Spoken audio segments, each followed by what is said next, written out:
আজ আমরা কোরআন এবং হাদিসের আলোকে রমাদানের ২৭টি বিশেষ করণীয় বর্জনীয় সম্পর্কে কোরআন এবং হাদিসের আলোকে কিছু কথা আরজ করব।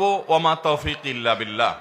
বছরের ১১ মাসে আমাদের আমল এবং ইবাদতের যেটুকু ঘাটতি হয়, যেটুকু ত্রুটি বিচ্যুতি থাকে, সেই ইবাদত এবং নেকামলের ত্রুটি বিচ্যুতি এবং ঘাটতি পোষায় নেওয়ার জন্য রমাদান হলো আমাদের জীবনের সবচেয়ে বড় এবং সুবর্ণ সুযোগ।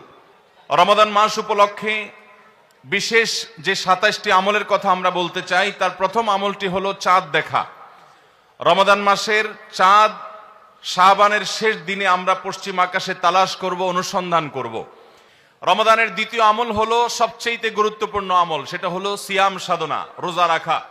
প্রত্যেক প্রাপ্তবয়স্ক সুস্থ মস্তিষ্ক সম্পন্ন নারী এবং পুরুষ তিনি যদি মুসলমান হয়ে থাকেন, তাহলে সেক্ষেত্রে তার উপরে আল্লাহ রাব্বুল আলামিন রমাদানের দিনের বেলায় রোজা রাখা, সিয়াম সাধনাকে ফরজ করেছেন। প্রত্যেক প্রাপ্তবয়স্ক মুসলিম নারী এবং পুরুষ যদি সুস্থ সবল হয়ে থাকেন, আল্লাহ রাব্বুল আলামিন এই ফরজটাকে পালন করতে হবে। আল্লাহ বলেছেন, কুতিবা আলাইকুমুস সিয়াম, তোমাদের উপরে রোজা রাখাটাকে ফরজ করা হয়েছে।